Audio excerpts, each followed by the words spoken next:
En el día de hoy, amigo oyente, llegamos al capítulo 3 en nuestro estudio de esta epístola del apóstol San Pablo a los Colosenses. Y vamos a comenzar nuestro estudio con el versículo 1. Nos encontramos aquí con otra división de esta pequeña epístola.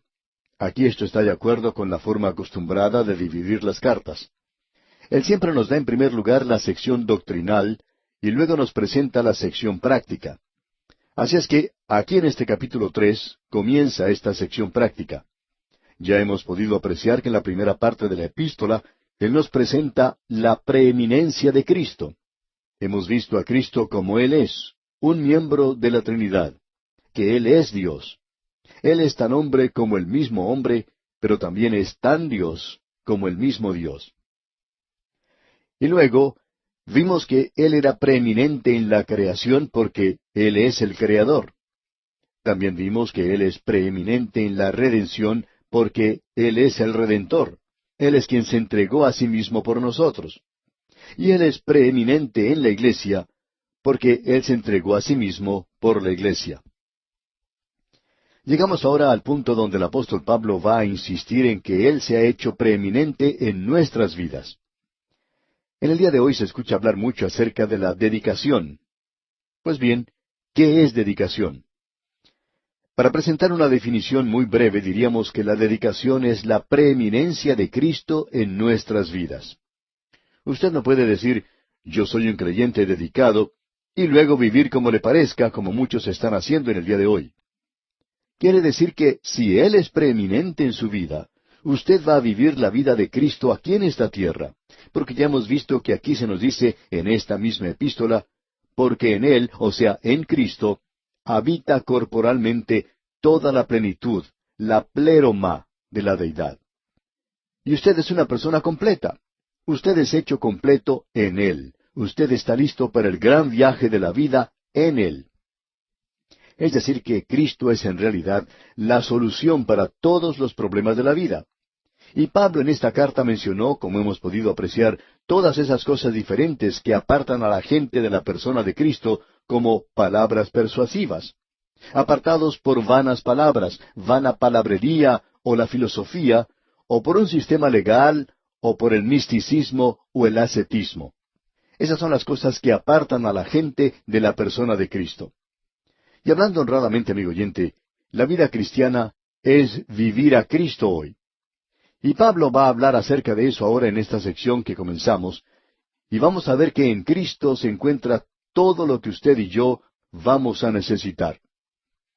Y por tanto, vamos a ver que Cristo es la totalidad de Dios. Él es derramado dentro de la vida a través del creyente, y esa es la única manera en que puede ser derramado. Aquí en esta primera sección vemos que los pensamientos y los afectos de los creyentes son celestiales. Eso es lo que es importante aquí en este pasaje de la Escritura que tenemos. Leamos pues el primer versículo de este capítulo 3.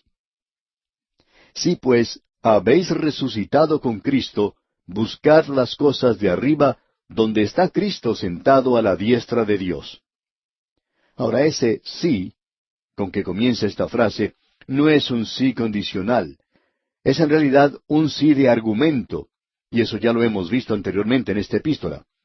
Por ejemplo, el apóstol Pablo nos dice en el versículo 23 del capítulo 1, si en verdad permanecéis fundados y firmes en la fe. No había ninguna duda que estos creyentes continuaban en la fe, que permanecían fundados y permanecían firmes. Y ellos no estaban siendo apartados de la esperanza del Evangelio.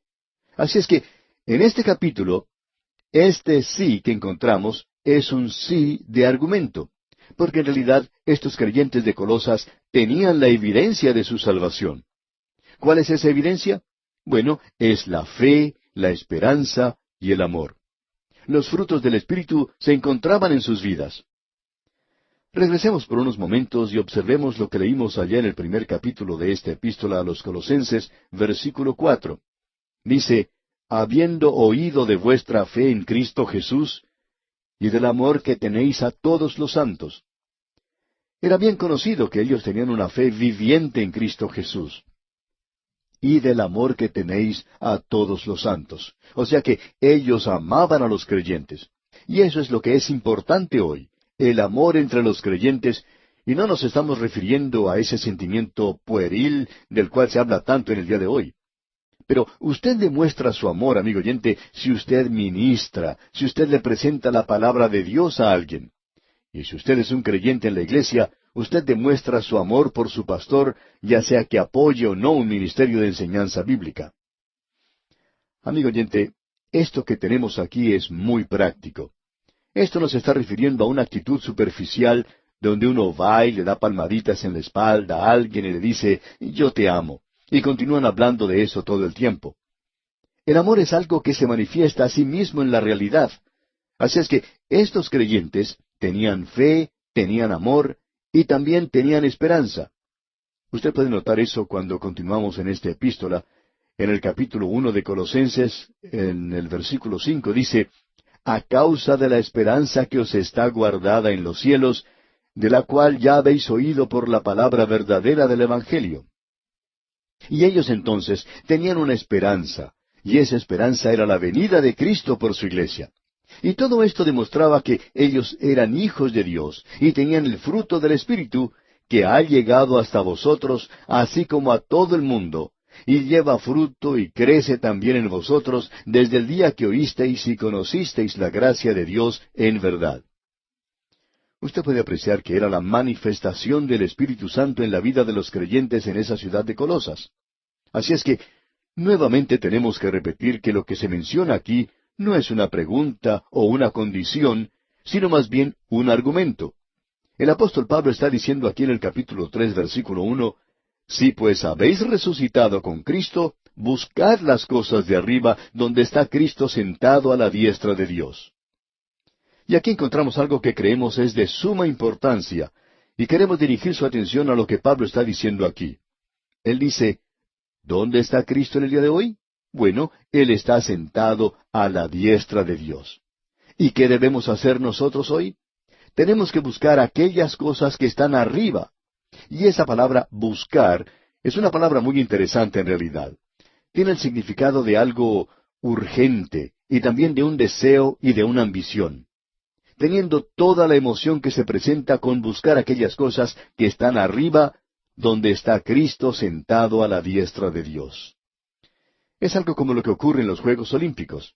Allí se encuentran los atletas corriendo o haciendo algún otro esfuerzo para tratar de lograr una medalla de oro. Pues bien, amigo oyente, ellos están buscando lograr eso. No podemos ver a muchos santos en el día de hoy que estén buscando medallas de oro.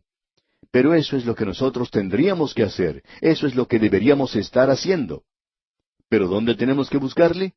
Bueno, tenemos que buscar aquellas cosas que están arriba, donde está Cristo sentado a la diestra de Dios. Ahora, ¿qué es eso de cosas de arriba? Eso es donde Cristo está. Y quiere decir que debemos buscar las cosas de Cristo. Y quisiéramos, amigo oyente, que usted note aquí algo que es muy importante. Aquí no se nos dice que tenemos que ir a algún lado y tomar algún pequeño curso que nos enseñe alguna mezcla de pseudopsicología y un poquito de la Biblia. No se nos dice aquí que debemos buscar eso.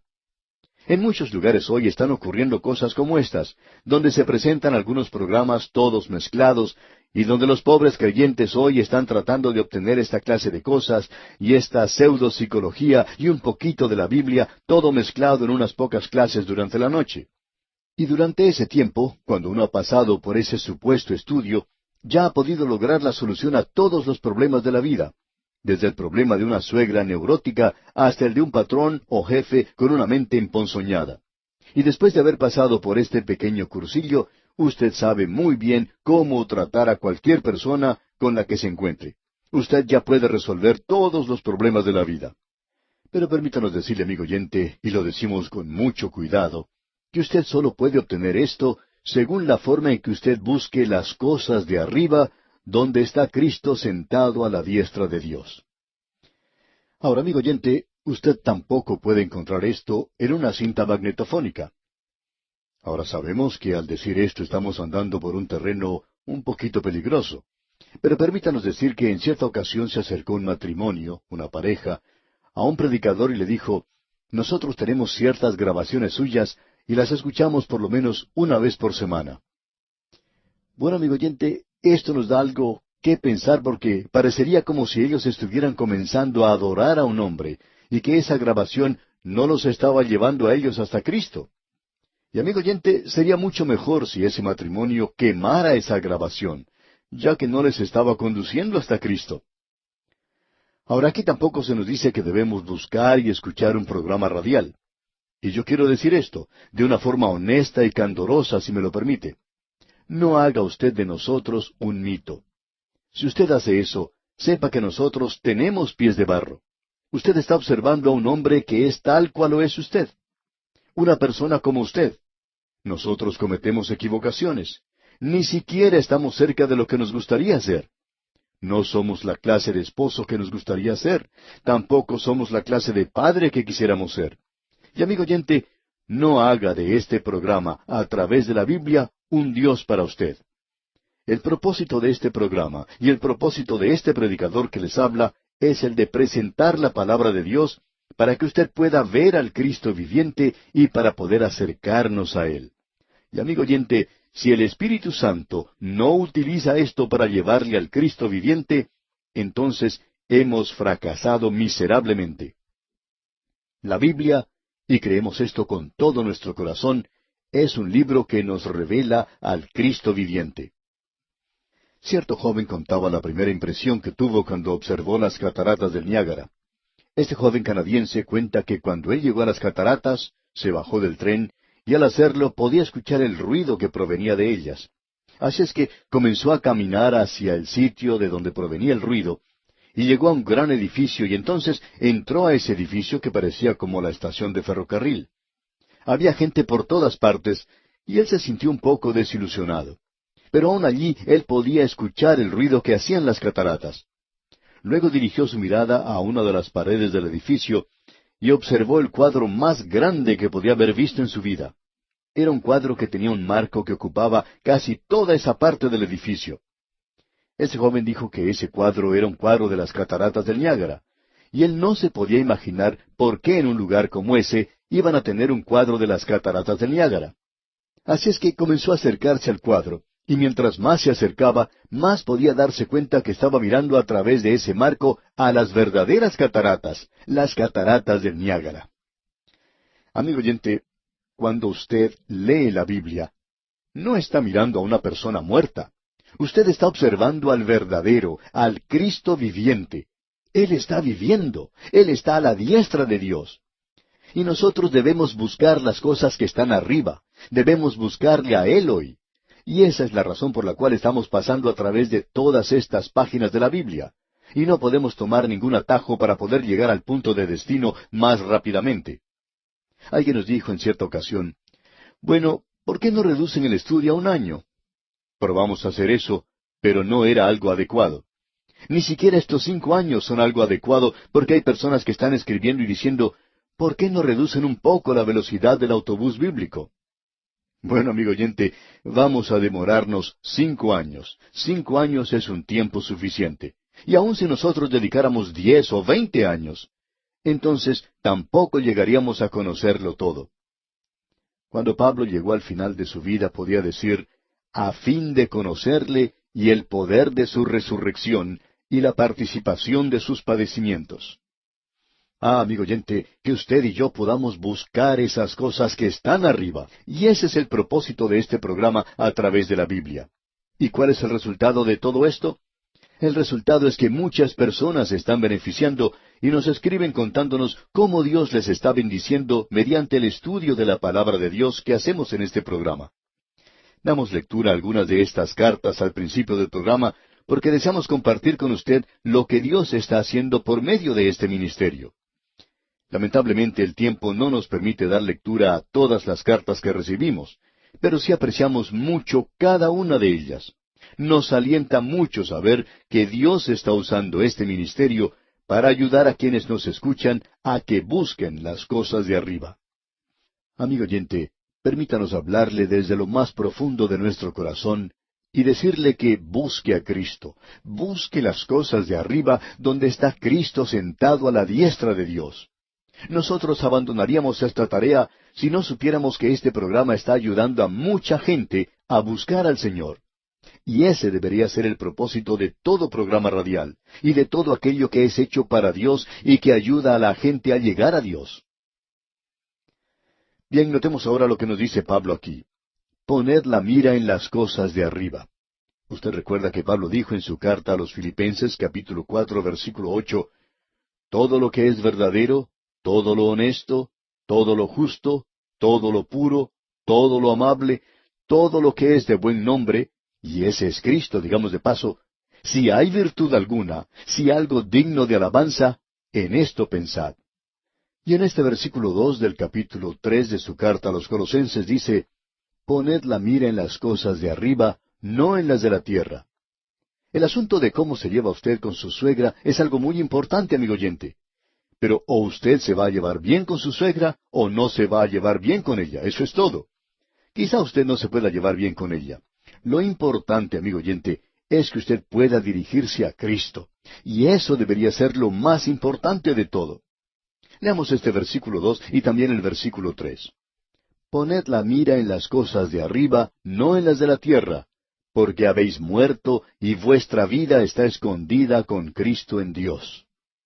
Leemos aquí que usted ya murió. ¿Y cuándo murió usted?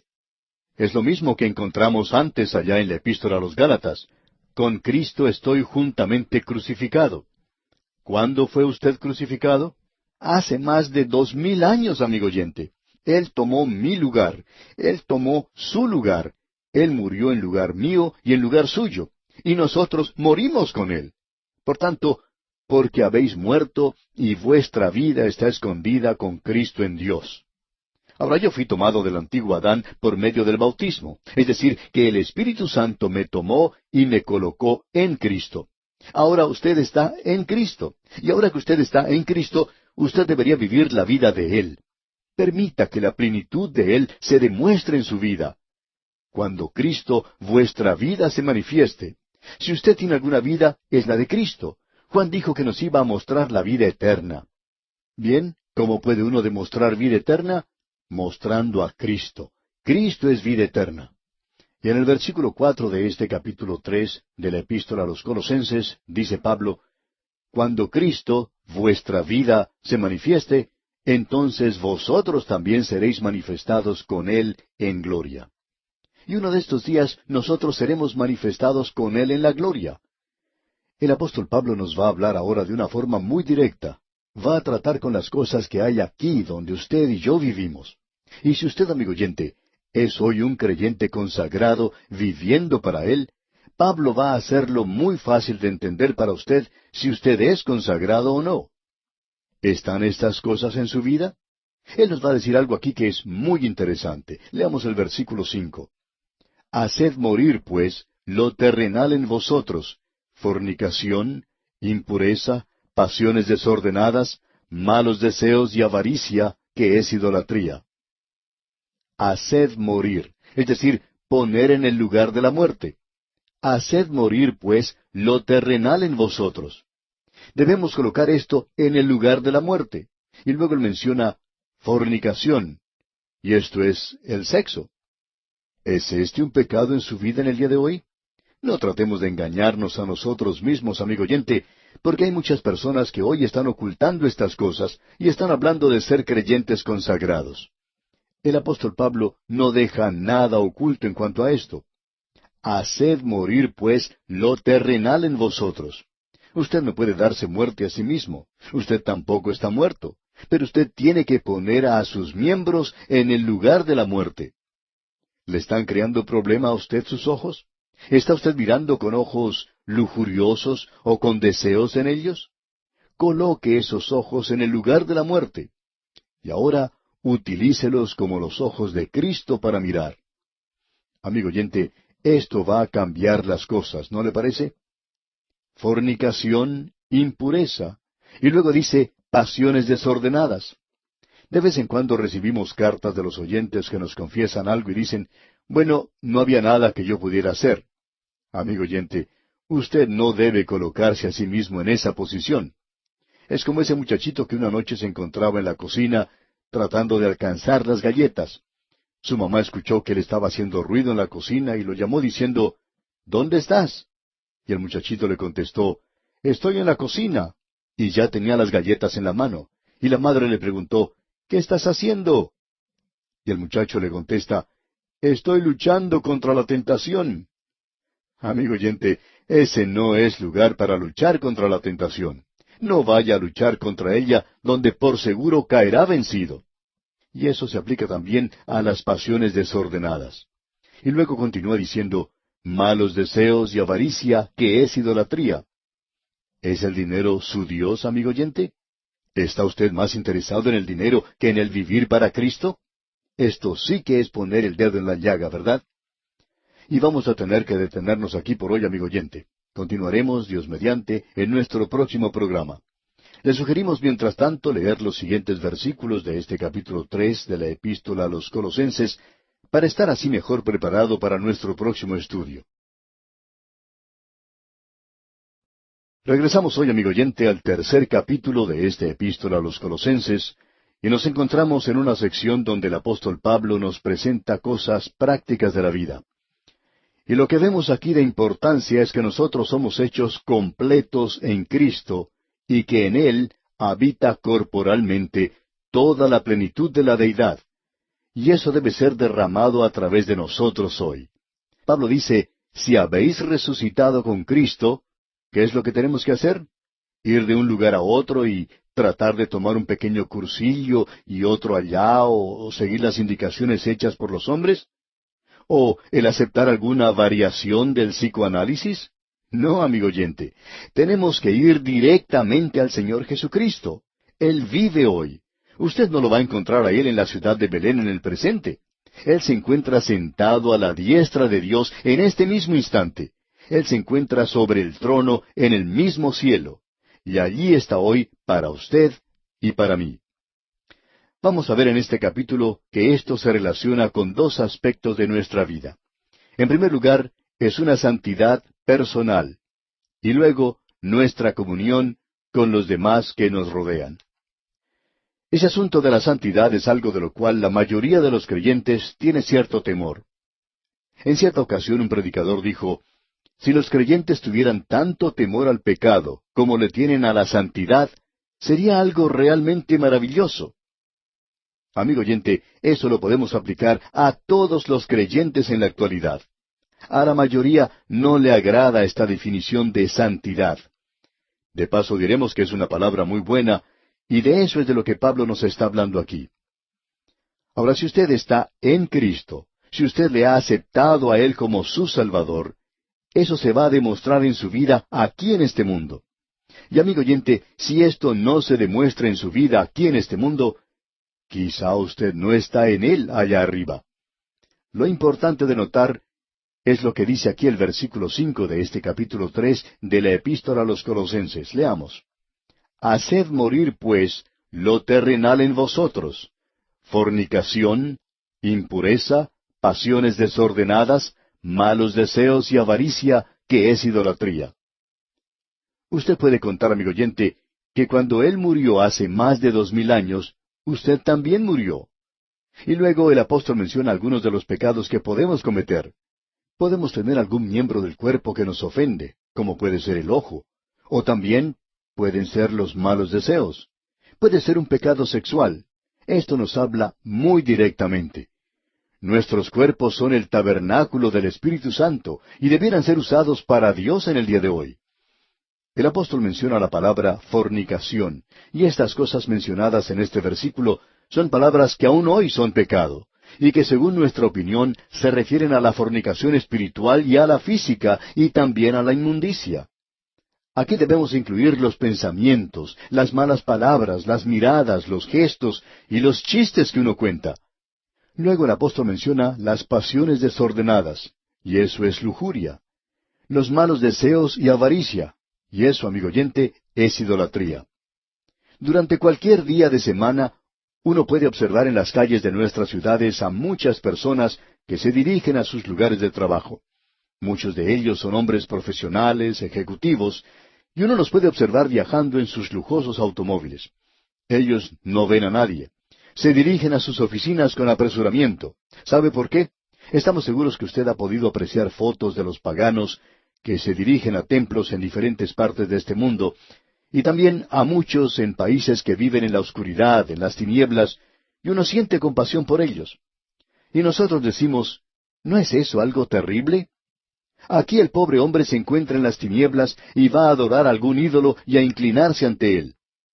Sin embargo, estas otras personas que encontramos en sus lujosos automóviles también se dirigen a adorar a sus ídolos, y el ídolo de ellos es el todopoderoso dinero, y se dirigen a sus lugares de trabajo para ver cuánto pueden acumular en este día. Y existe una gran cantidad de personas que han sido seriamente dominados por este asunto de la avaricia. Y esta gente desea obtener las cosas materiales de este mundo. Quieren tener mucho más dinero del que tienen. Y la raíz de la mayoría de los problemas en este mundo, amigo oyente, es la avaricia.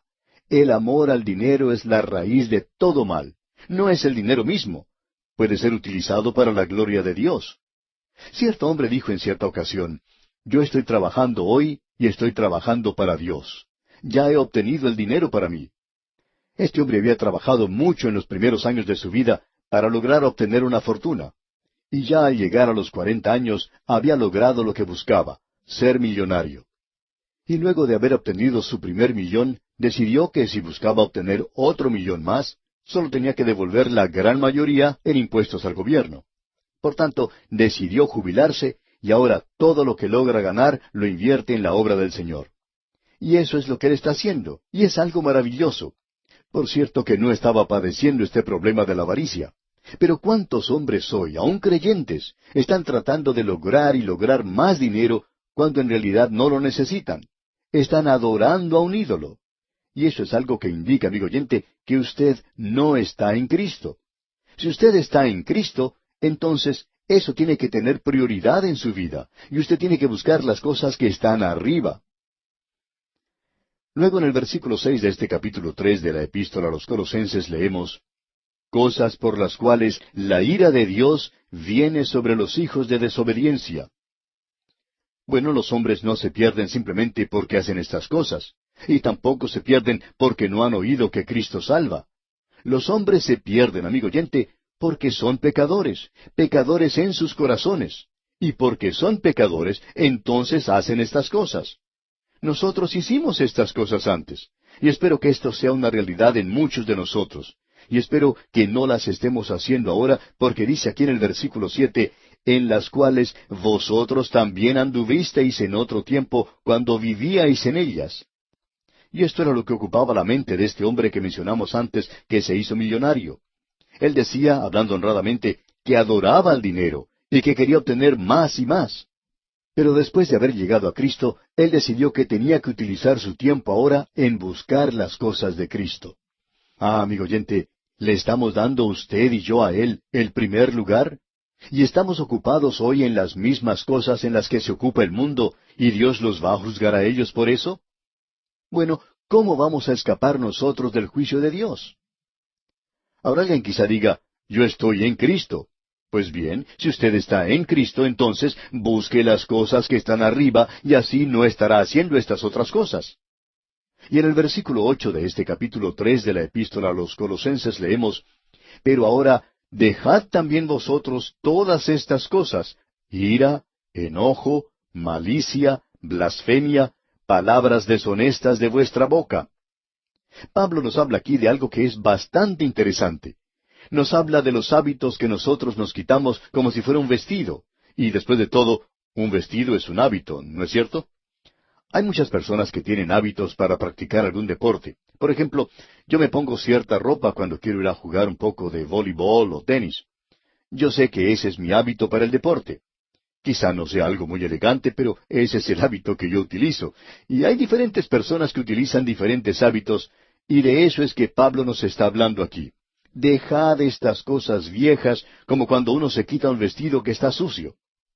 Si esto está demasiado sucio, uno no lo limpia, sino que lo echa a la basura. Pero ahora dejad también vosotros todas estas cosas. Ahora, ¿cuáles son esas cosas que nosotros tenemos que dejar? Enojo, y creemos que hay un incremento de esto. Luego del enojo tenemos algo que le sigue, y que es la ira. Algunas personas se enojan y se les pasa eso en muy pocos minutos. Usted recuerda que el mismo Señor Jesucristo estaba enojado con los fariseos debido a la dureza de sus corazones. Y el enojo no es algo pecaminoso en sí mismo, pero sí lo es cuando el enojo se convierte en ira. Y también cuando nosotros nos enojamos y hacemos cosas que están mal. Por supuesto, eso es un pecado. Y lo es, por cierto, cuando se convierte en ira. Es decir, cuando nosotros desarrollamos un espíritu que no perdona. Luego, lo tercero que se menciona es malicia. Alguien ha dicho que la malicia es enojo congelado. Bueno, eso es lo que es. Hay algunas personas que no solo alimentan eso, sino que están tratando de arreglar las cuentas. Y hay algunos creyentes que hacen eso. Amigo oyente, permítanos decirle que esto es algo que, como dice Pablo, uno debe quitarse como se quita la ropa vieja que ya está sucia y arruinada. Uno no puede representar a Cristo de esa manera. Aquí también se menciona la palabra blasfemia. Y opinamos que la blasfemia puede ser de dos clases. Usted puede blasfemar contra Dios y usted puede blasfemar contra los hombres. Ahora, blasfemia es en realidad el difamar el nombre de Dios. No quiere decir necesariamente que uno tome el nombre de Dios en vano. Es el representar mal ese nombre. Es el odiarlo. En cierta ocasión una señora escribió diciendo que cuando Dios se había llevado a su pequeño niño de 3 años, ella odiaba a Dios por eso. Alguien le dio a ella un libro que trataba con este tema de que el Señor se lleva a los pequeños y eso causó que ella entregara su vida a Cristo. Ella se había dado cuenta que hasta entonces ella solamente había sido miembro de una iglesia, pero que en realidad no había sido un buen miembro. Y usted puede blasfemar contra Dios, amigo oyente. Pero ¿sabía que puede blasfemar también contra los individuos y contra las personas? Y usted hace eso, amigo oyente, cuando hace alguna declaración falsa en contra de algún creyente, cuando usted hace alguna acusación falsa de una manera u otra a algún creyente. Entonces usted está blasfemando contra ese creyente. Y cuando usted está diciendo cosas que no son verdaderas en cuanto a algún hijo de Dios, usted está blasfemando contra ese hijo de Dios. Usted es culpable de blasfemar. Así es que tenemos diferentes clases de blasfemias. Luego nos dice este versículo, palabras deshonestas de vuestra boca. Es difícil creer que haya creyentes que hagan estas cosas, pero se nos dice que hay ciertos grupos pequeños que se reúnen y comienzan a contar cuentos un poco subidos de color. Hay otros que usan malas palabras. Yo no creo que usted pueda ser un hijo de Dios hoy, amigo oyente, y vivir de esa manera. Esas son cosas que nosotros debemos dejar, según dice aquí el apóstol. Y luego Pablo nos dice en la primera parte del versículo 9, no mintáis los unos a los otros. ¿De quién está hablando Pablo aquí? De los creyentes. Porque él dice más adelante, y habiéndoos despojado del viejo hombre con sus hechos. Ahora, ¿es posible que un creyente mienta? Seguro que lo es. Esto no quiere decir que usted pierde su salvación cuando lo hace. Si así fuera, muchos de nosotros ya habríamos estado perdidos por mucho tiempo.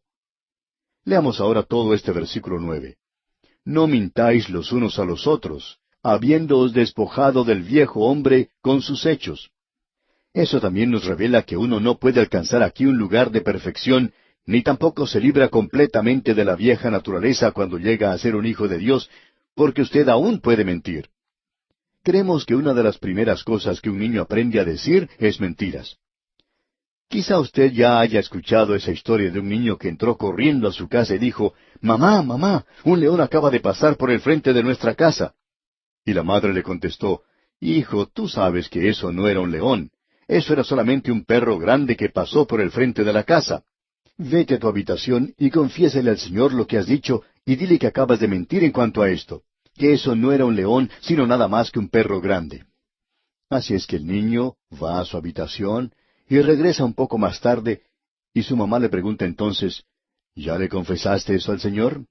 Y el niño contesta, «Sí, ya lo hice».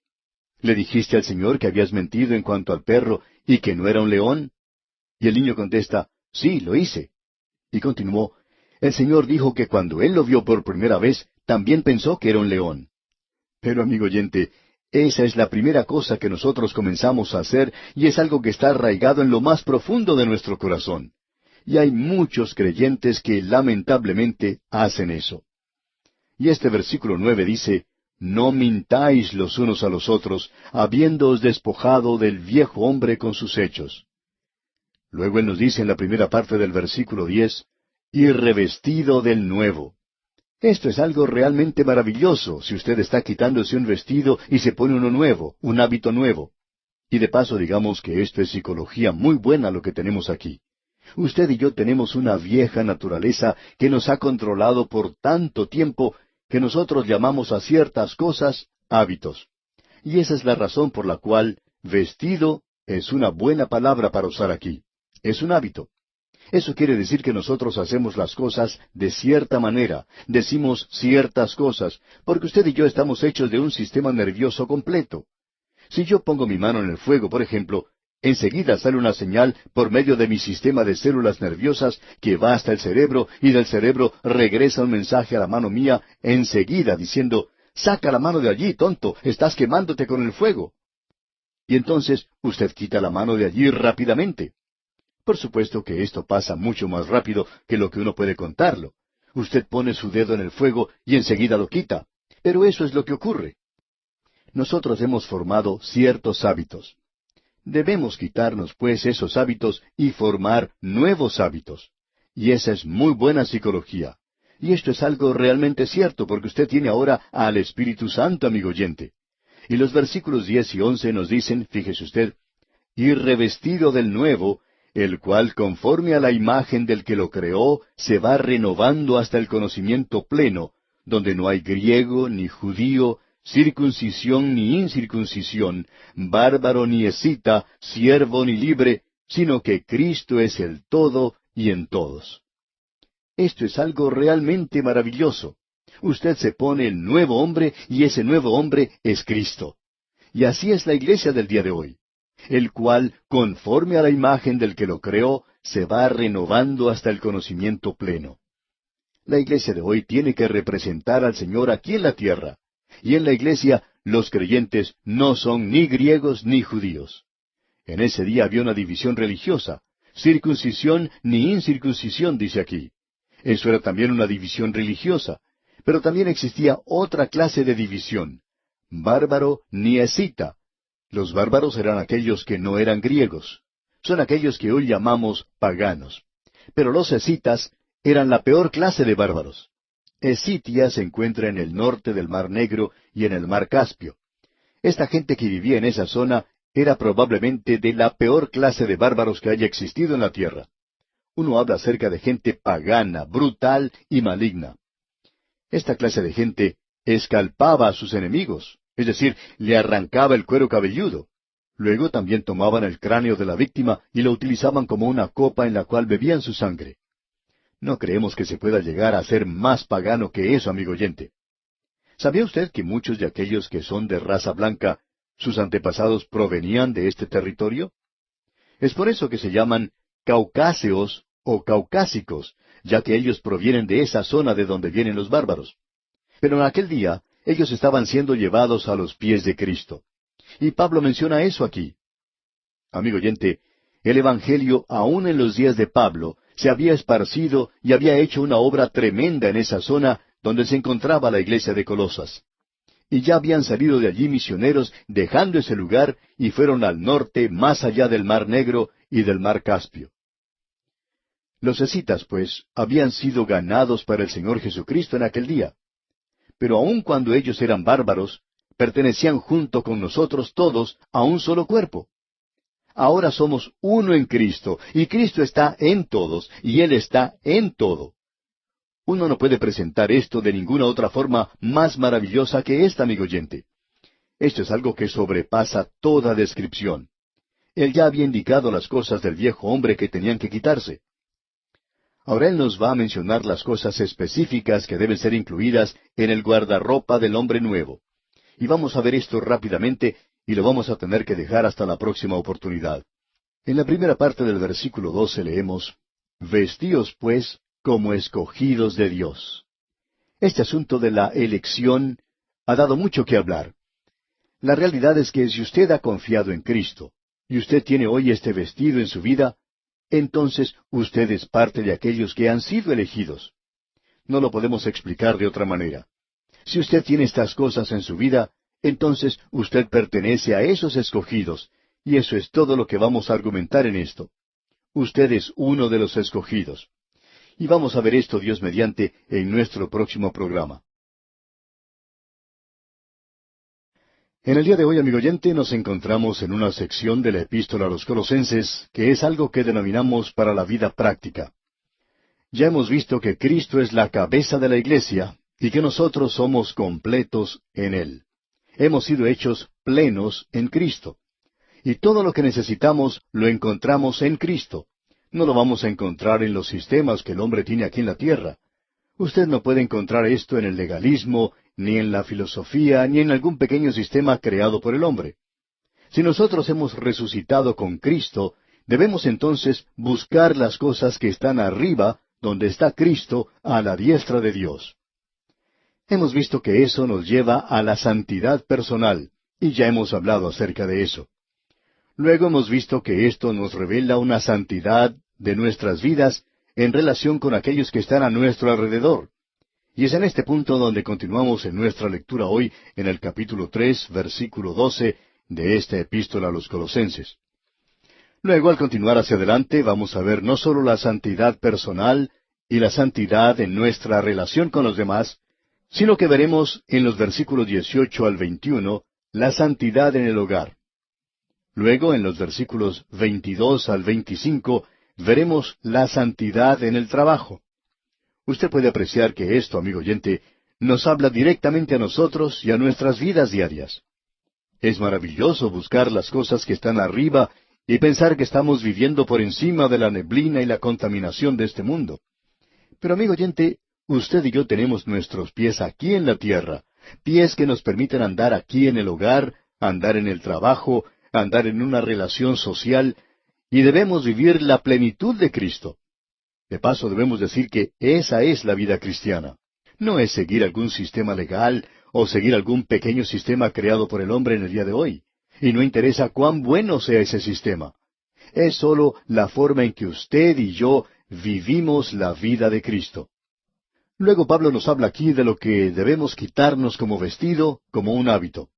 Y ahora él nos va a hablar de lo que debemos ponernos. En realidad lo que tenemos en esta sección es la vestimenta que debería usar el creyente que va bien vestido. Notemos pues lo que dice la primera parte del versículo 12. Vestíos pues como escogidos de Dios, santos y amados.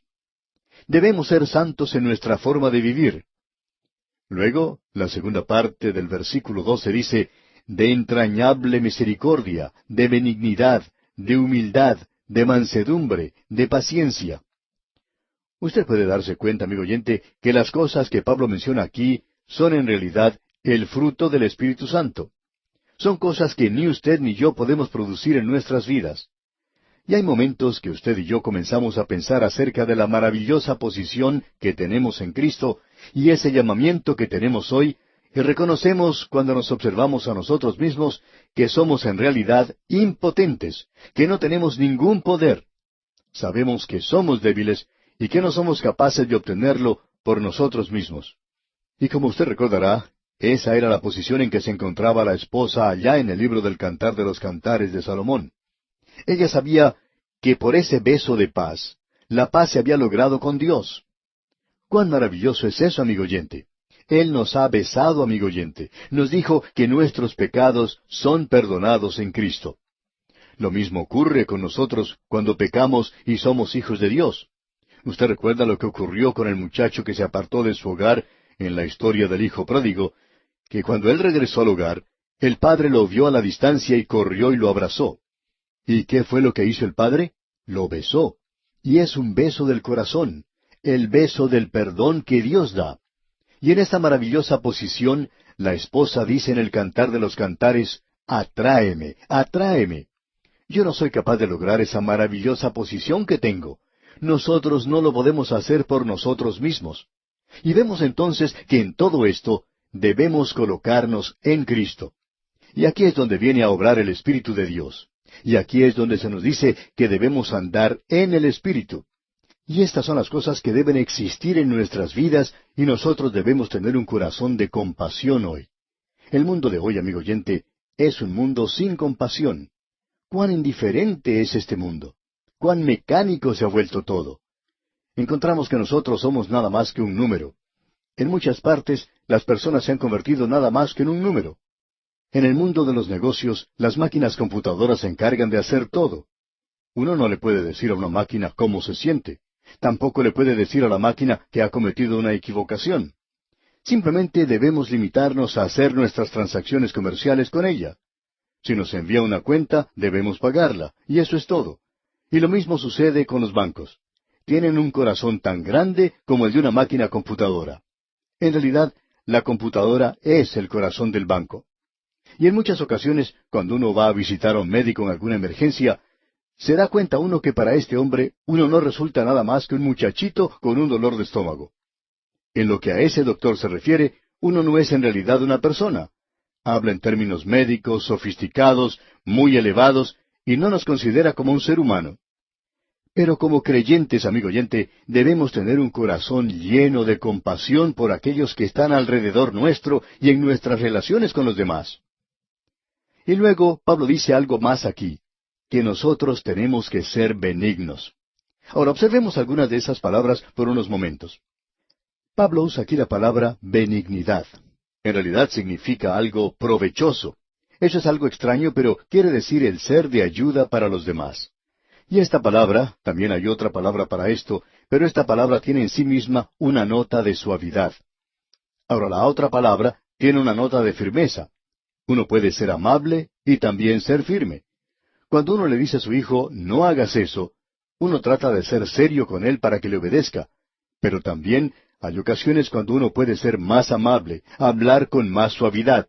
Y esa es la palabra que se utiliza aquí. Y esto es benignidad. Y luego se menciona la palabra humildad. Y como ya hemos dicho anteriormente, ya hemos repasado estas palabras. Esto no quiere decir debilidad. Tiene un significado completamente diferente a eso. Luego el apóstol Pablo menciona la palabra mansedumbre. Y eso tiene que ver con un espíritu humilde. Más adelante él menciona la palabra paciencia. Y esa palabra es una palabra muy interesante. En el idioma original es makral-thumeón. Y eso quiere decir que demora mucho en quemarse. Quiere decir algo que se quema por largo tiempo. Y nosotros, amigo oyente, no debemos tener una mecha corta que se quema muy rápido con nuestros amigos y con nuestros hermanos creyentes. No debemos hacer juicios apresurados. Luego leemos en el versículo 13 de este capítulo 3 de la Epístola a los Colosenses, soportándoos unos a otros y perdonándoos unos a otros si alguno tuviere queja contra otro. De la manera que Cristo os perdonó, así también hacedlo vosotros. ¿Qué es lo que nosotros debemos hacer si alguien se está quejando? Bueno, aquí se nos dice, de la manera en que Cristo os perdonó, así también hacedlo vosotros. Esto no quiere decir que los demás nos tienen que pisotear, pero sí quiere decir que cuando tenemos una queja debemos ir a esa persona directamente y tratar de arreglar de alguna manera las cosas con él. Ahora hay muchas cosas que uno no puede hacer, por supuesto. El Señor Jesucristo acusó a los fariseos y allí no había ningún pensamiento de perdón. Simplemente los acusó. Y hay personas con las cuales ni usted ni yo nos podemos llevar bien, amigo oyente. Tenemos que enfrentar cosas como estas. Pero debemos perdonarnos los unos a los otros de la misma manera en que Cristo nos perdonó. Y el pensamiento que tenemos aquí es que Él nos ha perdonado tanto a nosotros que no nos molestará mucho a nosotros el perdonar a alguien que nos ha dado un pisotón. Luego leemos en el versículo 14, y sobre todas estas cosas, vestíos de amor, que es el vínculo perfecto. Esto es algo maravilloso, amigo oyente. Vestíos de amor. Usted puede apreciar que aquí tenemos dos frutos del Espíritu. Amor, y luego en la primera parte del versículo 15 leemos, y la paz de Dios gobierne en vuestros corazones. Esta palabra aquí indica en realidad que debemos permitir que sea un árbitro en nuestro corazón, o mejor aún, que debemos permitirle que se sienta bien cómoda en nuestro corazón. Es decir, permitirle que lleve las riendas de nuestra casa.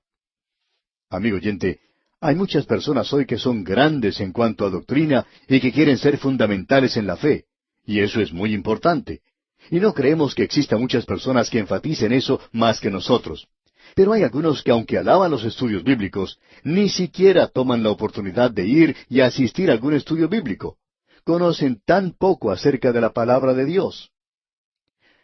Luego Pablo dice, la palabra de Cristo more. Esa es una expresión peculiar del apóstol Pablo. Él dice aquí, la palabra de Cristo more. Y el Señor Jesucristo dijo, vosotros sois limpios por la palabra que os he hablado. Y el mejor baño que usted se pueda dar, amigo oyente, es el estudiar la palabra de Dios, y que la palabra de Dios more en usted, que esté como en su casa, que tenga las riendas de la casa. Familiarícese con ella. La Biblia es un libro extraño para muchas personas. Hay muchos que en realidad se asustan de verlo. Amigo oyente, nosotros deberíamos estar bien familiarizados con ella y permitir que la paz de Dios gobierne en vuestros corazones, a la que asimismo fuisteis llamados en un solo cuerpo, y sed agradecidos. La palabra de Cristo more en abundancia en vosotros. O sea que debemos permitir que la paz de Dios gobierne nuestros corazones. Y luego, la palabra de Cristo more en abundancia en vosotros. Debemos permitirle que esté como en su propia casa. Debemos conocerle a Él. Debemos estar bien familiarizados con la palabra de Dios y debemos estudiarla y conocer lo que Cristo nos está diciendo a cada uno de nosotros en el día de hoy. Porque allí es donde Él nos habla a nosotros, amigo oyente, en su palabra. Y luego nos dice, enseñándoos y exhortándoos unos a otros. ¿En qué? En toda sabiduría, cantando con gracia en vuestros corazones al Señor, con salmos e himnos y cánticos espirituales. Y me gusta mucho esto porque dice aquí, cantando con gracia en vuestros corazones. Y nunca va más allá de eso en lo que a mí se refiere. Pero debemos permitir que esto tenga una influencia maravillosa en nuestras vidas. Y luego él dice en el versículo 17, y todo lo que hacéis, sea de palabra o de hecho, hacedlo todo en el nombre del Señor Jesús, dando gracias a Dios Padre por medio de Él. Note usted, y todo lo que hacéis. Amigo oyente, ¿quiere usted una norma en cuanto a la conducta del creyente? ¿Necesita usted una pauta para actuar hoy? ¿Quiere usted un principio y no una cantidad de pequeñas reglas? Aquí tenemos el principio para el vivir cristiano. Note usted, y todo lo que hacéis, sea de palabra o de hecho, hacedlo todo en el nombre del Señor Jesús. Eso no nos dice lo que tenemos que hacer, simplemente nos dice en este versículo 17, y todo lo que hacéis, sea de palabra o de hecho, hacedlo todo en el nombre del Señor Jesús, dando gracias a Dios Padre por medio de Él. Amigo oyente, ¿es usted capaz de decir, en cualquier cosa que hace, en cualquier trabajo que tenga, en cualquier cosa que haga en el hogar, en cualquier cosa que usted haga en relación con los demás, en su vida social, puede usted decir, yo estoy haciendo esto en el nombre del Señor Jesucristo? Si usted puede hacer eso, amigo oyente, entonces hágalo, cualquier cosa que eso sea. Si usted puede hacerlo en su nombre, esto es una regla maravillosa. Esto es algo que nosotros podemos utilizar para medir lo que hacemos. Llegamos ahora al hogar. Y usted puede notar que aquí él está tratando con las mismas cosas de las cuales habló en la epístola a los Efesios, cuando dijo, sed llenos del Espíritu Santo, y luego él dio las mismas instrucciones. Que la palabra de Cristo more en abundancia en vosotros, en toda sabiduría. Amigo oyente, ¿qué es lo que quiere decir con el estar llenos del Espíritu Santo? Bueno, usted tiene también que estar lleno con la palabra de Cristo. Él tiene que morar en usted abundantemente. Y cuando mora en usted abundantemente, entonces es inspirado por el Espíritu de Dios. Entonces usted está lleno del Espíritu de Dios. Yo no creo que usted pueda ser lleno del Espíritu Santo. Yo no creo que usted pueda servir a Cristo, sino hasta cuando haya sido lleno con el conocimiento de su palabra. La palabra de Cristo more en abundancia en vosotros. Y luego esto obrará por sí mismo en nuestras vidas. Luego en el versículo 18 leemos, Casadas, estad sujetas a vuestros maridos, como conviene en el Señor. Ya hemos considerado esto allá en la epístola a los Efesios. Lo que el versículo 18 menciona es relacionado con el orden que debe existir en el hogar. Aquí no se trata de un esposo que quiere intimidar. No creemos que Dios tenga la intención de que una esposa se someta, si ella es salva, a un esposo que no es salvo y que trata de mandarla a ella y aún de castigarla. El autor de estos estudios bíblicos, el doctor J. Vernon McGee, contaba que una mujer le escribió en cierta ocasión contándole que su esposo la castigaba, que ese señor era una persona que no era salva y cuando se emborrachaba castigaba a su esposa. Pero ella pensaba que como creyente debería permanecer con él. ¿Y sabe usted lo que le aconsejó el doctor McGee? Le dijo, usted debe dejar a su esposo. Eso es lo que Dios quiere que usted haga. Dios nunca le pidió a una mujer que permaneciera junto a un esposo borracho. Por supuesto que no. Eso destruye la personalidad de la esposa. Ella está destruyendo así su propia dignidad. Y ella se va a encontrar a sí misma en la misma posición que él si continúa soportando eso. Y aquí leemos, casadas, estad sujetas a vuestros maridos, como conviene en el Señor. Y debemos enfatizar esta última parte, como conviene en el Señor. Esa es la clave. Ahora el versículo 19 dice, maridos, amad a vuestras mujeres, y no seáis ásperos con ellas. Y este es el marido que ama a su esposa, a quien ella debe sujetarse. Y esto quiere decir que ella no debe ser la que tome el liderazgo del hogar, sino que debe alentarlo a él a que lo haga. Luego en el versículo 20 leemos, hijos, obedeced a vuestros padres en todo, porque esto agrada al Señor.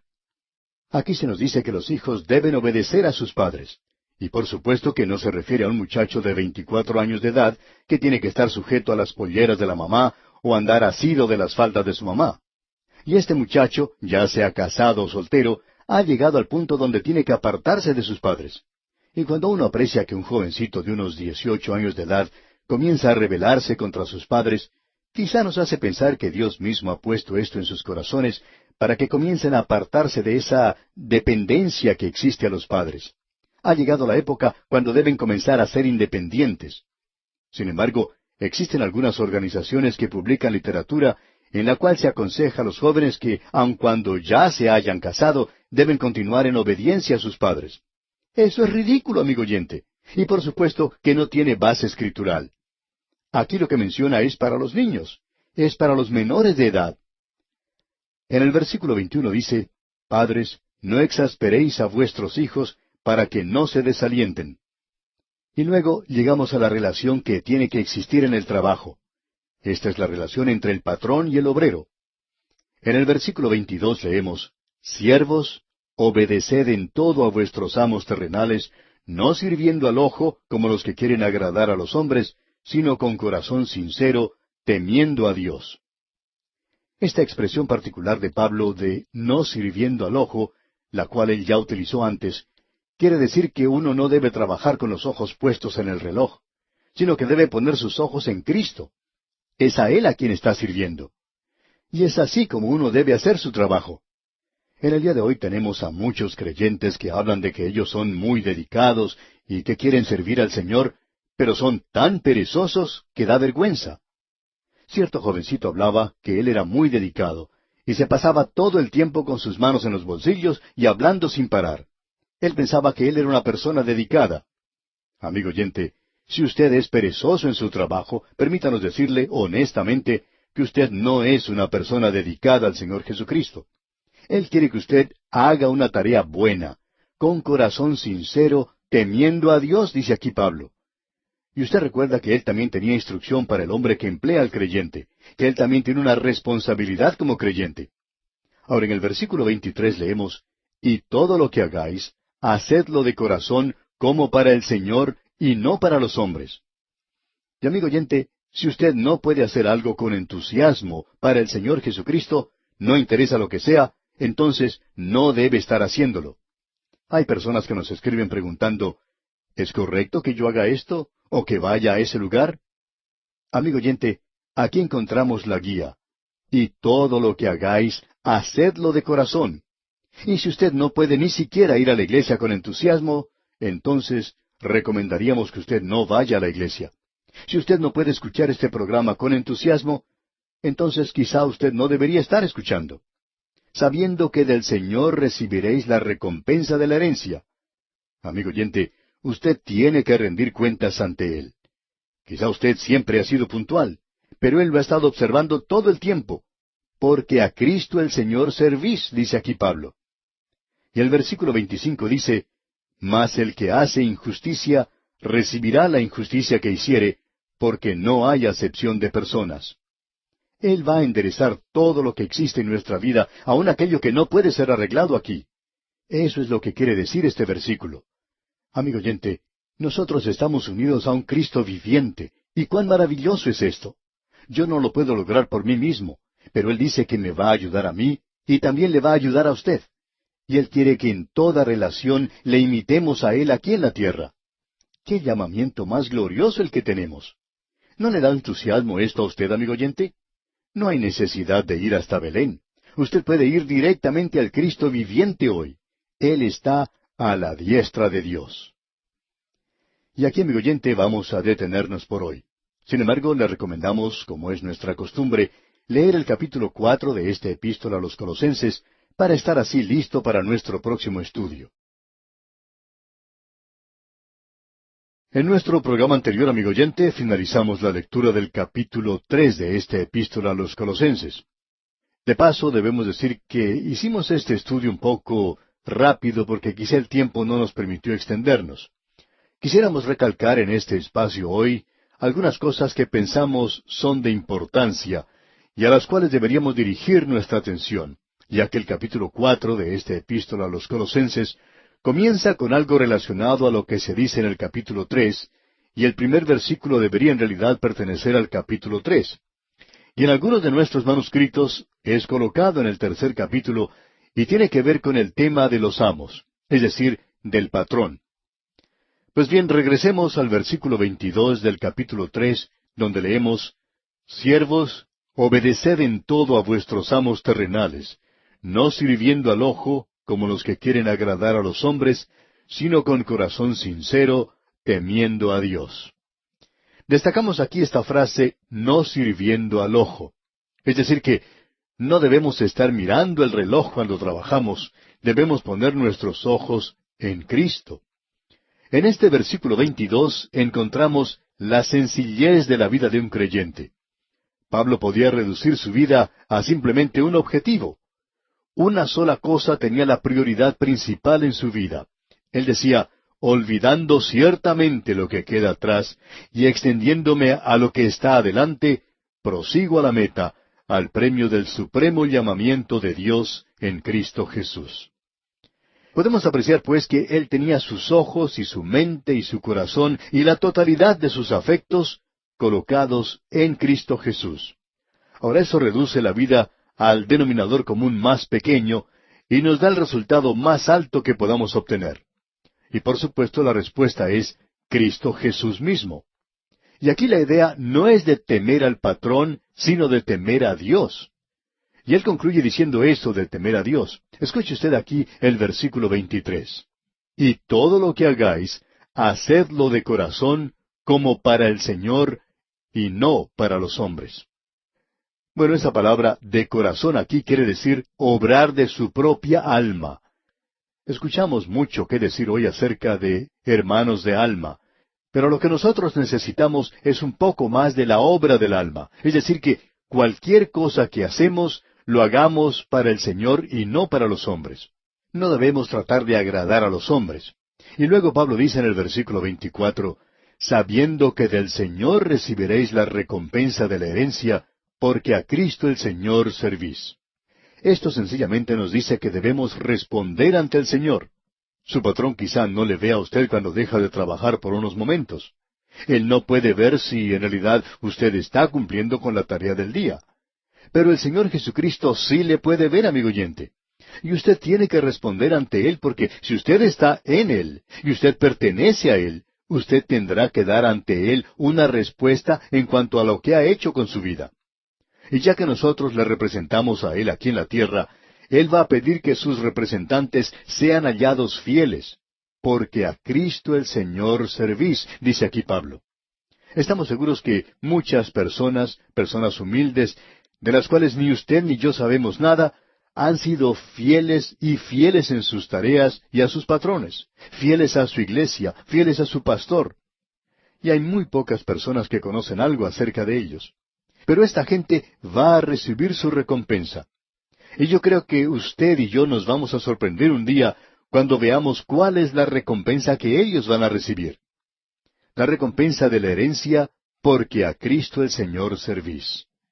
Eso le da un aspecto diferente al servicio cristiano aquí en esta tierra. Hay tantos hoy que son perezosos en la obra de Dios. Diríamos que esos son de los problemas más grandes en el ministerio. Y también hay aquellos que trabajan en la obra, ya que es fácil para algunos el ser perezosos en su trabajo. Nadie los está mirando, nadie los está cuidando. Pero nosotros estamos sirviendo al Señor Jesucristo, y vamos a tener que rendir cuentas ante Él. Y luego en el versículo final de este capítulo 3, el versículo 25 leemos, Mas el que hace injusticia, recibirá la injusticia que hiciere, porque no hay acepción de personas. Quizá usted piensa, amigo oyente, que porque está sirviendo a Dios, o porque usted está enseñando en la escuela dominical, es algo especial. Cuando el Señor le juzgue, amigo oyente, eso no va a hacer ninguna diferencia. Él juzgará a todos por igual. Y aquí estamos hablando acerca de los creyentes que tienen que presentarse ante el tribunal de Cristo. Ahora, en el capítulo 4, el primer versículo comienza con la palabra amos. Así es que no solo se habla a siervos, sino también al amo. Leamos. Amos, haced lo que es justo y recto con vuestros siervos. Esto indica aquí que uno debe obrar justamente con ellos. Y prosigue el apóstol diciendo, sabiendo que también vosotros tenéis un amo en los cielos, y que vosotros tenéis que estar ante Él, ante Cristo algún día. Cada patrón creyente, como también cada empleado creyente, tiene que presentarse ante Dios. Digamos de paso que esto pone al Evangelio a nuestro nivel donde nosotros vivimos. Esto nos alcanza donde nosotros estamos andando aquí, en la fábrica o en la oficina o en cualquier otra actividad que tengamos. Debemos hacer las cosas como para el Señor, porque nosotros tenemos que presentarnos ante Él, y nosotros somos sus hijos. ¡Qué declaración tremenda es esta en realidad! Ahora, en el versículo 2 de este capítulo 4 leemos, Perseverad en la oración, velando en ella con acción de gracias. Y él está hablando aquí de una verdadera oración, y también dice, velad. Aquí hay dos palabras que se unen y que son de suma importancia. Velad y orad. Usted recuerda la experiencia de Nehemías en relación con esto. Usted recuerda lo que él hizo cuando el enemigo estaba tratando de detenerle a él cuando se estaba reedificando los muros de Jerusalén. Él no arrojó la toalla y clamó que no podía continuar con la tarea. Tampoco dijo, bueno, haremos de esto un asunto de oración y continuaremos en la misma forma. Esto fue lo que hizo y dijo Nehemías. Escuche usted. Entonces oramos a nuestro Dios, y por causa de ellos pusimos guardas contra ellos de día y de noche. Y aquí Pablo nos está diciendo, velad y orad. En cierta ocasión, un predicador dijo que cuando un agricultor ora pidiendo una buena cosecha, Dios espera que él diga amén con un asadón en su mano. Y si usted está orando en cuanto a alguna cosa, entonces usted tiene que ocuparse en eso. Hay algunos de nosotros que reaccionamos equivocadamente a cosas concernientes a la oración. El autor de estos estudios bíblicos, el doctor J. Vernon McGee, contaba que en cierta ocasión él recibió la carta de un predicador que decía, he estado en una clínica a la que me presenté para un examen y me dijeron que tenía cáncer y donde me recomendaban una operación quirúrgica. Pero yo regresé a mi hogar y decidí hacer lo que hizo usted. Simplemente confiar en el Señor. El doctor McGee dijo que enseguida le escribió una carta a este predicador, en la cual decía, hermano, yo no solamente confié en el Señor, sino que me dirigí al consultorio de uno de los mejores especialistas del cáncer, aquí en la zona del oeste, y sé que mi caso se presentó ante la clínica médica de la universidad, y donde se trató este asunto. Y ellos recomendaron lo mejor que podía hacer la ciencia médica. Ellos no solo hicieron eso, sino que tuve 2 operaciones de cáncer. Permítame decirle, hermano, que si usted quiere ser un creyente inteligente, y creo que lo es, entonces usted regrese a la clínica tan pronto como pueda, y dígales que le operen quirúrgicamente si eso es lo que desean hacer. Y también confíe en el Señor. Él le ayudará a pasar por esa experiencia. Eso fue lo que yo hice. Y así concluyó en su carta el doctor Magee. Ahora Pablo dice, velad y orad. Velad y orad. Continuar en la tarea. Esto es algo bien práctico, ¿no le parece? Luego él dice aquí en el versículo 2, perseverad en la oración, velando en ella con acción de gracias. Y tiene que estar seguro de siempre darle gracias a Dios, como ya hemos dicho, cuando estudiábamos la epístola a los Efesios. Tiene que darle las gracias a Él porque Él oye y contesta sus oraciones. Quizá no conteste de la forma en que usted oró, pero Él contestará, orando también al mismo tiempo por nosotros. Pablo dice, no nos olviden a nosotros. Y me gustaría agregar aquí también, no nos olviden a nosotros aquí en A Través de la Biblia. Usted no le será de ninguna ayuda a Pablo ahora, dirigiendo una oración por él, pero usted nos puede ayudar a nosotros y puede ayudar a nuestro ministerio radial. Y también puede ayudar a su pastor local. Ahora el versículo 3 dice, orando también al mismo tiempo por nosotros, para que el Señor nos abra puerta para la palabra, a fin de dar a conocer el misterio de Cristo, por el cual también estoy preso. Pablo se encontraba en la prisión, pero él decía, yo quiero ser libertado y quiero salir a través de esta puerta abierta para poder predicar el Evangelio. Consideramos cada estación de radio que transmite nuestros programas como una puerta, y siempre le pedimos a Dios que mantenga esas puertas abiertas. Él ha prometido que lo hará. Y ese es nuestro versículo, como usted bien puede recordar, en Apocalipsis. He puesto delante de ti una puerta abierta. Y Él ha puesto delante de nosotros muchas puertas abiertas. Y le pedimos a Él que abra muchas otras. Luego en el versículo 4 de este capítulo 4 dice Pablo, para que lo manifieste como debo hablar. Y luego dice en el versículo 5, andad sabiamente para con los de afuera, redimiendo el tiempo. El Hijo de Dios tiene una responsabilidad ante el mundo hoy. Andad sabiamente. No actúe de una manera insensata como Hijo de Dios. Y queremos repetir esto. Hay demasiado de lo que llamaríamos piedad disparatada. En este mismo instante hay aquellos que están hablando acerca de la venida del Señor Jesucristo en el año 2005. No sé de dónde obtienen esa fecha. Quizá tengan alguna información que nosotros no hemos recibido. Pero permítanos decirle, amigo oyente, que habrá mucha gente con sus rostros rojos de vergüenza cuando llegue el año 2005. Creemos que esta gente espera que las demás personas se olvidarán lo que dijeron, porque nosotros no tenemos ningún derecho, especialmente ante un mundo que no es salvo hoy, de hacer declaraciones tan disparatadas como estas y decir que estamos confiando en el Señor cuando en realidad no lo hacemos. Y también el de hacer cosas insensatas, como el de no ir al médico cuando se necesita hacerlo. En cierta ocasión, una señora escribió una carta al autor de estos estudios bíblicos, el Dr. J. Vernon Magee, reprendiéndole por haber ido al médico y por no haber confiado en el Señor. Así es como ella lo indicaba en su carta. Sin embargo, el Dr. Magee estaba confiando en el Señor, pero ella decía, yo tengo cáncer y estoy confiando en el Señor y no tengo por qué ir a un médico. De más está decirle que ya han sepultado a esta dama y murió precisamente de cáncer. Y el Dr. Magee nos dijo que según entendía, los vecinos sonreían y decían, el cristianismo es una tontería en realidad, ¿verdad? Ahora, amigo oyente, andad sabiamente para con los de afuera, redimiendo el tiempo. Y eso quiere decir aprovechando las oportunidades. Cuando usted ve una oportunidad, ore para que el Señor le guíe. Quisiéramos tener más tiempo para poder contarle hoy cómo el Señor no solo en mi vida, sino en la de muchos otros, cómo le pidieron en oración al Señor que abriera alguna puerta, y Él abrió esa puerta. Pero permítale a Él abrir la puerta antes de que usted y yo cometamos la equivocación de decir lo que no debemos decir. Hemos llamado ante tantas puertas y entrado a hogares y dicho lo que primero se nos ocurría, cometiendo terribles equivocaciones, lo cual nos hizo decidir que necesitábamos orar más acerca de esas cosas, porque nosotros podemos cometer equivocaciones.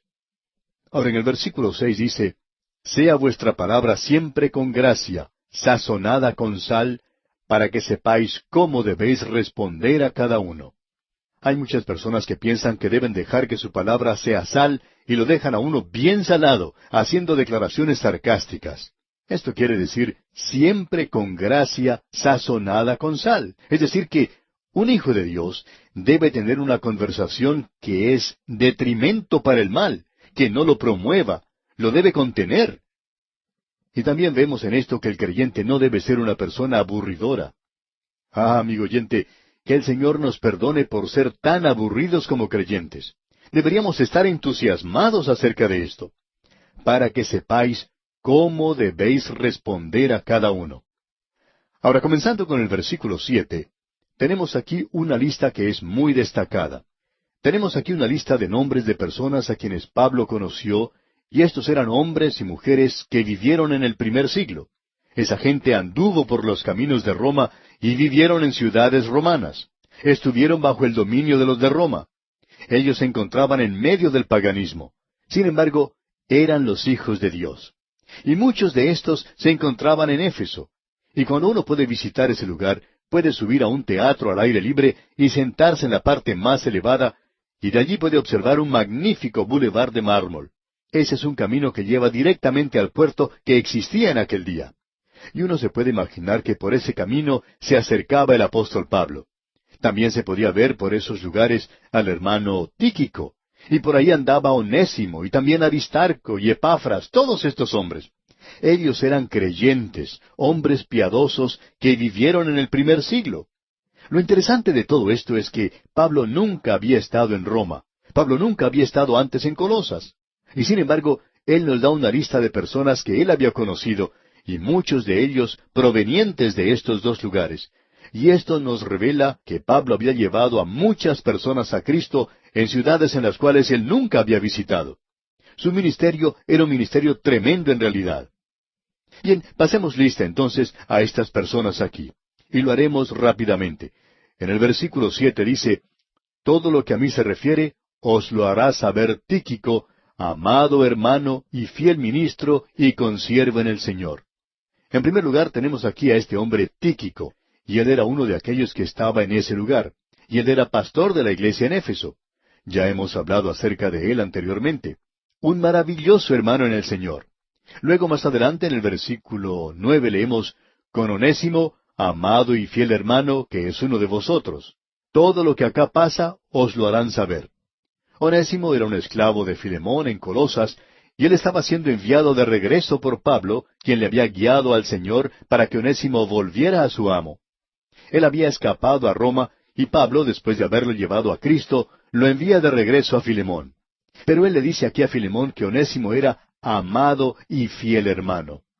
Amigo oyente, usted puede apreciar que en Cristo existe ahora una nueva relación, y que la relación cristiana muestra que Él es ahora su hermano. Luego en el versículo 10 leemos, Aristarco, mi compañero de prisiones, os saluda, y Marcos, el sobrino de Bernabé, acerca del cual habéis recibido mandamientos, si fuere a vosotros, recibidle. Aristarco era un amigo de Pablo. Él había progresado y se encontraba allí con Pablo. Él también estaba en la prisión con él. Luego se menciona a Marcos, el sobrino de Bernabé. Usted recordará que Juan Marcos había regresado, y a causa de ello, Pablo no quería que él le acompañara en su segundo viaje misionero. Pero Pablo se había equivocado acerca de Juan Marcos. Este terminó saliendo bien. Y Pablo aquí reconoce eso. Él dice, y Marcos, el sobrino de Bernabé, acerca del cual habéis recibido mandamientos, si fuere a vosotros, recibidle. Y Pablo dice acerca de él allá en su segunda epístola a Timoteo, toma a Marcos y tráele contigo, porque me es útil para el ministerio. Y en realidad era un muchacho maravilloso. Luego seguimos leyendo aquí en la epístola a los Colosenses, capítulo 4, esta lista y dice, y Jesús llamado justo. Y ese nombre en hebreo era por supuesto Josué. Y continúa, que son los únicos de la circuncisión. Podemos apreciar que había algunos pocos israelitas, judíos, en la iglesia de Colosas. No había muchos, en su mayoría era una iglesia gentil. Y Pablo dice que son los únicos de la circuncisión que me ayudan en el reino de Dios. Y termina diciendo que han sido para mí un consuelo. Y podemos apreciar que estos eran unos hermanos maravillosos. Ellos ayudaban a Pablo y eran grandes misioneros también. Luego la lista continúa en el versículo 12, donde Pablo dice, os saluda Epafras, el cual es uno de vosotros, siervo de Cristo, siempre rogando encarecidamente por vosotros en sus oraciones, para que estéis firmes, perfectos y completos en todo lo que Dios quiere. Epafras era un pastor en Colosas, pero ahora él se encuentra en la prisión, así es que tiene un nuevo ministerio. Aquí él está orando. Un joven pastor que había quedado paralizado y no podía predicar más, escribió una carta en cierta ocasión a este programa en la cual decía que se encontraba muy desanimado. Y se le respondió diciendo, tenemos un trabajo para usted, y es que ore por nosotros. Y ese, amigo oyente, es un ministerio en el día de hoy. Ore usted por los siervos de Dios si el Señor le ha apartado a usted de un servicio activo. Eso quiere decir que Él tiene otra cosa para que usted haga. Luego en el versículo 13 de este capítulo 4 de la epístola a los Colosenses leemos, porque de Él doy testimonio de que tiene gran solicitud por vosotros, y por los que están en Laodicea, y los que están en Hierápolis. Estas tres ciudades se encontraban muy cerca la una de la otra. Hierápolis y Laodicea se encuentran, digamos, a unos 10 kilómetros, eso es bastante cerca, y la otra a unos 15 kilómetros. Y estas iglesias se encontraban en estos diferentes lugares. Luego Pablo nos dice, os saluda Lucas, el médico amado. ¿No le parece a usted, amigo oyente, que este nombre es un nombre maravilloso para él? El doctor Lucas. Él es el médico amado. Y luego dice Pablo, y Demas. Y nos gustaría hablar un poco más acerca de Demas, pero vamos a tener que dejar esto para más adelante. Cuando Pablo menciona a Demas por primera vez, habla de él como su compañero de labores, y aquí él le llama simplemente Demas. Pablo no está muy seguro acerca de él. Un poco más adelante, él le abandona. ¡Cuán trágico es todo esto! Luego en el versículo 15 dice Pablo, saludad a los hermanos que están en la Odisea, y a Ninfas y a la iglesia que está en su casa. En esa época había grandes templos paganos, pero la iglesia de esa época se reunía en diferentes casas. Nosotros mantenemos este punto de vista, aunque en el presente no lo enfatizamos tanto como lo hacíamos anteriormente, que la iglesia comenzó en un hogar, y creemos que va a regresar a un hogar también. De paso, podemos decir que en cierto país caribeño, el reunirse en los hogares ya es una costumbre. Luego en el versículo 16 leemos, cuando esta carta haya sido leída entre vosotros, haced que también se lea en la iglesia de los laodicenses, y que la de la Odisea la leáis también vosotros. Ahora esta no es una epístola para la Odisea, sino que es una epístola que ellos habían leído y ellos aparentemente estaban haciendo circular. Hay muchos eruditos que creen que esta es la epístola a los Efesios que tenemos en el presente, y que se encontraba en esta época en la Odisea, en la zona donde también la podían tener los creyentes en Hierápolis y Colosas. Luego Pablo dice, decid a Arquipo, mira que cumplas. Y aquí tenemos a otra persona mencionada, y su nombre es Arquipo. ¿Qué es lo que conocemos acerca de Arquipo? Bueno, hablando honradamente, no sabemos mucho más que lo que Pablo dice aquí acerca de él. Mira que cumplas el ministerio que recibiste en el Señor. Aquí tenemos a un hombre que tiene un don, y Pablo está animándole para que lo utilice. Pablo dice, la salutación de mi propia mano, de Pablo. Pablo acostumbraba a dictar la mayoría de sus cartas. La que fue enviada a los Gálatas la escribió él mismo, y aquí podemos ver que Pablo firma esta. Luego dice, acordaos de mis prisiones. Él les está diciendo que oren por él. La gracia sea con vosotros, y dice, amén. ¿No ha sido esta pequeña carta, amigo oyente, algo realmente glorioso, maravilloso? Pablo escribió a una iglesia. Él nunca visitó la iglesia, pero conocía la iglesia porque él había guiado a la mayoría de ellos al Señor. En realidad, Filemón tenía una iglesia en su casa en Colosas. Y aquí, amigo oyente, concluimos nuestro estudio de esta maravillosa epístola a los Colosenses.